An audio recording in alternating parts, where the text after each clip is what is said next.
It's my pleasure today to introduce Oliver He. Oliver is an associate professor in the Department of Microbiology and Immunology at the University of Michigan Medical School, and he is visiting us on sabbatical until the end of January next year.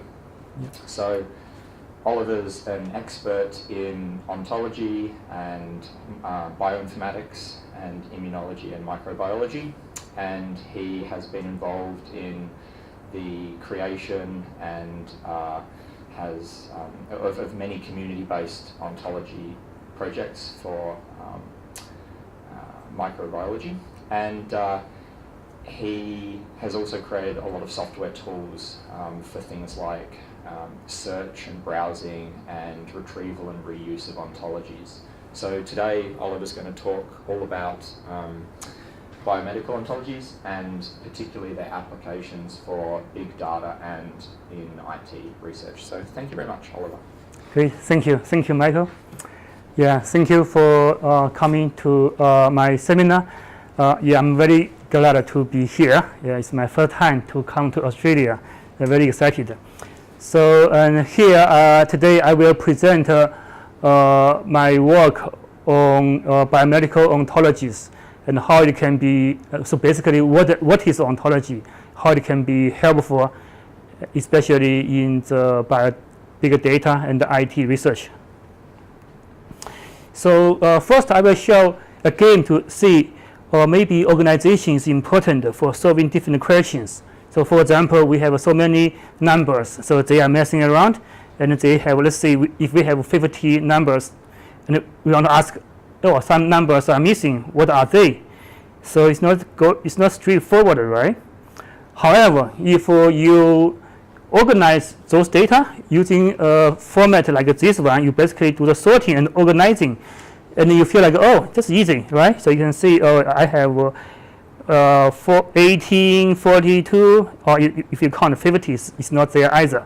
So, basically what it means is like we need to organize, and then we can make things easier. This thing happens a lot, right? You have so many data everywhere, but there may be some mechanisms there.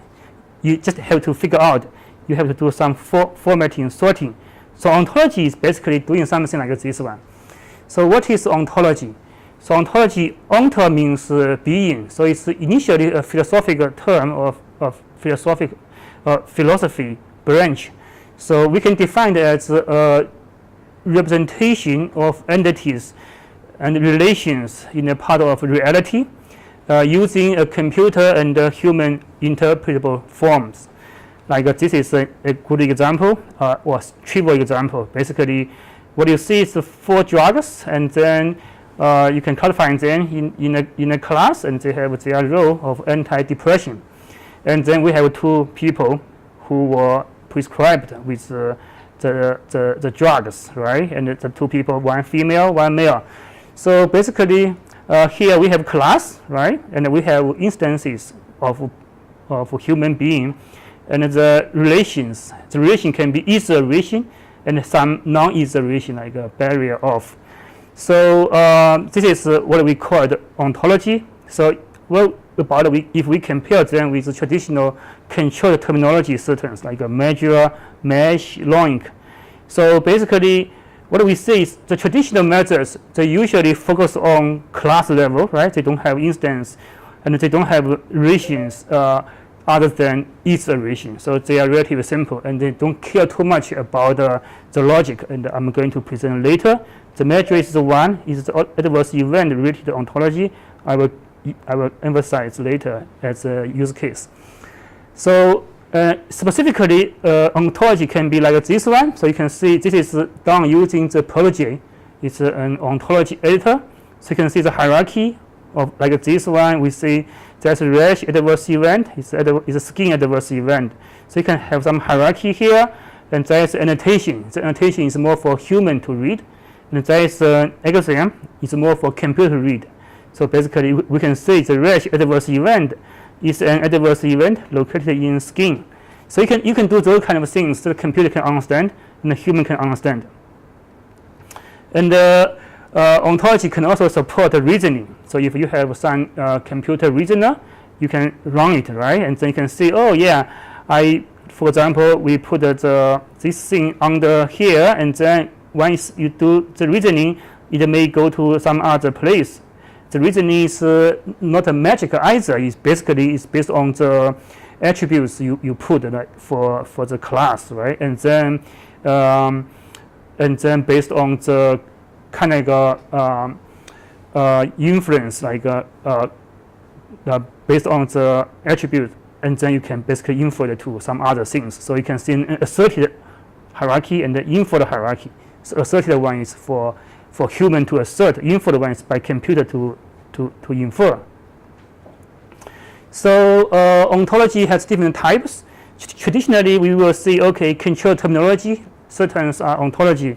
Yes, but nowadays we usually say, okay, ontology can do better job. So we should say ontology can be kind of enhanced control terminology. It has more features. And ontology can also support metadata. So metadata is data about data.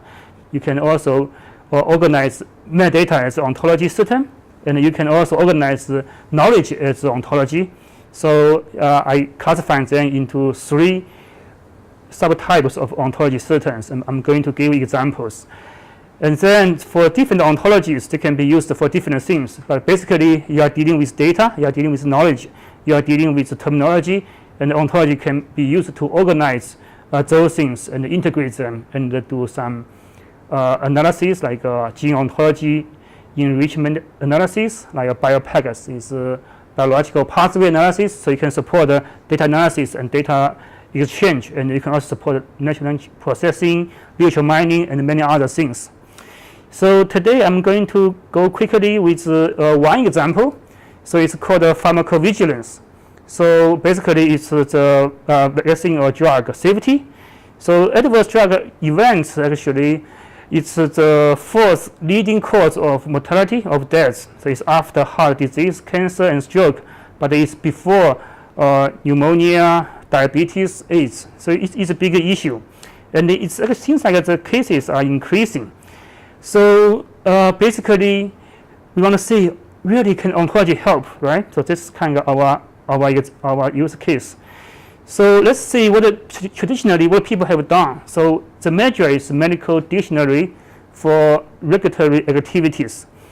It classifies adverse events into 5 levels. There's always 5 levels. So low level, preferred, higher level, and the higher level group term, and a certain organ. So this is one example of the measure. So you can see quickly some issues related to this one. For example, you have acute and chronic thyroiditis, but really this term itself is troubling because it's very hard to find a thyroiditis which is acute and simultaneously chronic, right? Or you say, oh, the end means or, but really, we do see some subacute sinusitis, and so we should, in reality, you should put the thyroiditis as the higher level, and then you put the specific subtypes into subtype levels, and some infection basically it can be the cause, but it may not cause the inflammation. So sometimes they basically mess up. And the other issues with the measure is like they don't have term definition, so you have to guess what it means. The license is required, so you have to pay for license. And a lot of kind of similarity, like a duplication, synonyms, those kind of issues also occur. So we think, yeah, they are good, but they are not that good. We should look for some higher level. So in 5 years ago, like there was a prospective paper by FDA, like Dr. Daryl Abernathy. That time I didn't know him. So they basically think measure is not enough. They need something maybe called ontology to do a better classification, and then also not only classification of the adverse events, but also looking for the mechanism. So later on, actually, we developed the OAE, and I began to communicate with Daryl, and we feel like, so he showed me the paper. We said, oh wow, you did a very good perspective, because what we are doing aligns very well with what your perspective. And we collaborated with some papers and collaboration. So basically, what we did was to develop the OAE, the ontology of adverse events. So so instead of let's say measure, they basically classify adverse event as a symptom, right? But the adverse event is really not the only symptom. The symptom is the outcome of the adverse event. When you say adverse event, it's an event, it's a process. So when you say adverse, it's adverse because it's against the attention of medical intervention. So let's say if you have medical intervention and after some time, then you have adverse event. So they are all to the same patient. Both are process, right? So and in the FDA definition, it's only basically time related issue. You cannot say, okay, it's causal association. So it's not like, okay, I have a skin adverse event. I cannot say the skin problem is due to the medical intervention per se. No, it may be, but maybe not.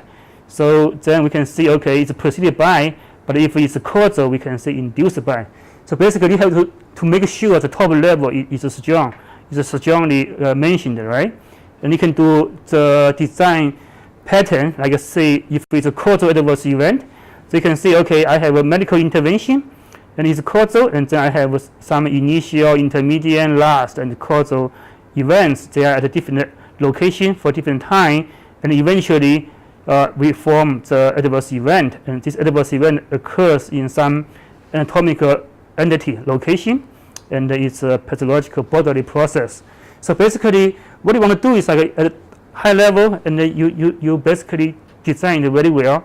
Once you design it very well, you can do a lot of things. And we will show some examples, but I will first show an example of how to apply the OAE to study a bigger case report data. So it's the vaccine adverse event, so VERS data recorded by USA FDA. So they have been collecting millions of data since 1980s. So what we did is like we collect the data. The data were annotated using measured terms. So we basically initially use measured term and do some statistical analysis, like some proportional ratio, chi-square, those kind of things. And then once we get it, and we use our we use measure and OAE mapping, and then we use OAE. We try to see, okay, OAE classification is better than measure. So that's kind of the story. So eventually we found a lot of interesting stories. So for example, if we say, okay, we have the influenza, you have cured one and the live attenuated one. If you ask people, most people will say, of course, cured one are safer, right? Cured vaccines are safer than live one. But however, our study shows the cured, like adverse cured flu vaccines, if you are looking for two very severe adverse events, one is Guillain syndrome, one is paralysis, they have 4 times higher chance. They had 4 times higher chance than live one to be associated with the vaccines or the human vaccinated with flu vaccines. So, and you can see like those kind of you can classify those things very well. So if you use kind of measure and SNOMED, the classification doesn't show it clearly. So for example, we basically get all the adverse events and we show them. And actually OAE classification is simpler and it's more kind of straightforward and makes sense. And the measure and the SNOMED, they have a lot of kind of cycling, a lot of other issues. So it's not very clear. So basically what we show is really the OAE classification make a story, and of course, many other things also we think is better. But let's do further. So in here, the OAE is used as a kind of adverse event terminology, right? Like control terminology. But we can also extend the OAE and the vaccine ontology to make it more like now we call it knowledge base. So why we say knowledge base? Because it contains the knowledge there. For example, this is the FDA. The FDA package insert information. It will tell, let's say, for an influenza vaccine, So the adverse event is like this one, 5 to 17 years of age. So the pain is more than is 60 or more than 60%, right? The 18 to 34 years old is 40 or 40 more, or more than 40. And then you have senior, it's more than 10.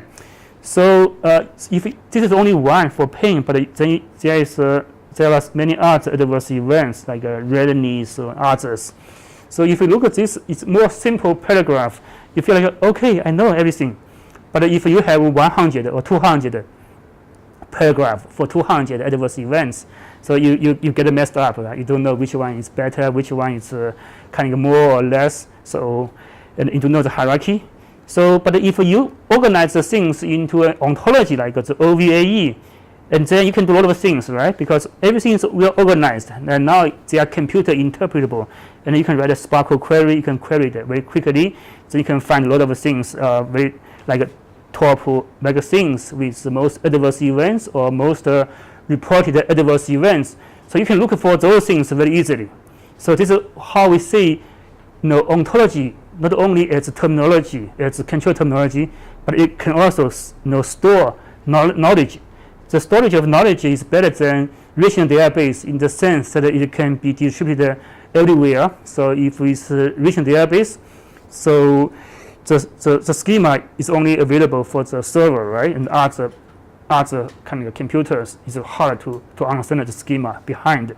But the ontology certain, it can be understood everywhere as long as you know the OR format.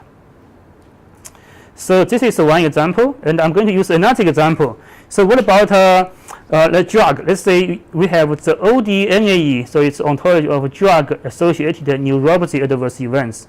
So basically, we also use this as a same as kind of a knowledge-based example. So we found 215 FDA licensed neuropathy-inducing drugs, right? And then we associate them with different information. Like, for example, we have a drug, and now we know their chemical elements, right? And now we know their mechanism. So the drug has a role of nucleic acid synthesis inhibitor role, and you can negatively regulate cellular by a synthetic process. And then the drug basically can be administered and then inducing neuropathy. And then, so this role can happen in the human. So you can basically put those things in a simple way. This is kind of 2D, right? It's just one drug. But if you look for the drug itself, it has a hierarchy. So this drug can belong to different kind of classes and different drugs. Let's say 215 drugs, they can be located in different hierarchy. Then you can do the hierarchical analysis, right? So for example, let's say what the 215 drugs in ODNAE we can do, right? Then we can see, okay, they are all associated with different adverse events. We can find different adverse events, and they are associated. Each adverse event is associated with different drugs. So we can see the information here. And then if you're looking for the chemical element hierarchies, then you see, okay, you can quickly find which chemical element, which group or which branch is enhanced, right? Say, oh yeah, out of so many, seems like the more than half is located in the heteroorganic entity, and then in here. So you basically can do a lot of analysis already. And then you can looking for the mechanism, and you can do the hidden map. So you have the adverse events, and you have the different chemical elements. So you can see. Then you can see. Okay, really, I can know which adverse event is more associated with which class of chemicals. So, and we can do some other things, like we have an ontology of cardiovascular drugs. So before it's a neuropathy-inducing drugs, and this one is like the drugs kind of for treating cardiovascular diseases. We find 194. And then let's say, once you have an ontology platform, what you can do, right? Sometimes you can develop use it as a platform. You can develop some new formula. So we define that we develop some formula called PCR. So it's used to calculate the class effect. So what it means, the class effect means all drugs in a class, they can be associated, they can induce an adverse event, right? So you have the denominator denominator, you can see. So for example, so under this class, there are 3 drugs. So if all the 3 drugs are all associated with the version below AE, then we see, okay, this glycosides, this kind of class, has a class effect on the adverse event. So basically, that means we have the formula, and then we can use the formula to calculate if it's 1, it's always a class effect. If it's less than 1, it's not, right? So if we use the formula, then you can do it very well, because once you have this one, if the cell means the value of the PCR, then you know PCR equals 1 means it's class effect. So you can quickly find how many class effects are there between the class of drugs and then the adverse event. So, and you can do a Spark query, and so you can find it easily. So basically, what I showed is ontology can be used for different things. You can definitely use it as a traditional control terminology, but it has enhanced feature. It can also integrate the organized data and the knowledge. And I showed it with the pharmacovigilance example. So what's next, right? So one is like how we can do better to develop, and another one is how to use ontology. So I want to show a couple slides for discussion purpose. So this one, maybe if you do semantic web study, you know this one, right? It's linked data, all data are linked together.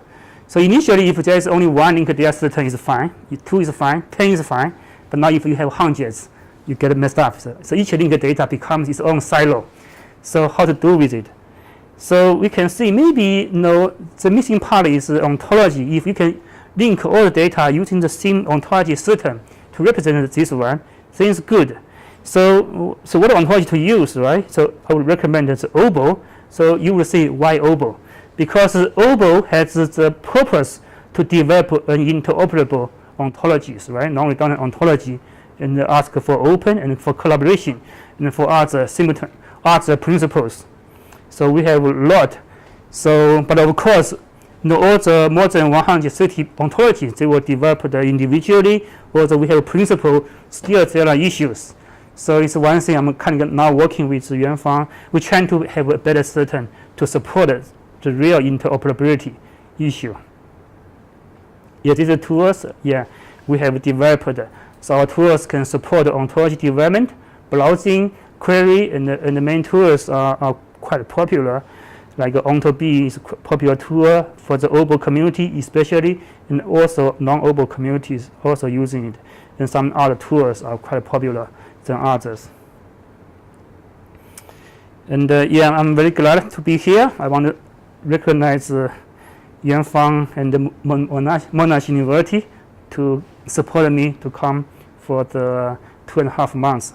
So I hope to have more communications with you, and do some fun work. This is some buildings. This is big house. It's a stadium. Okay, thank you.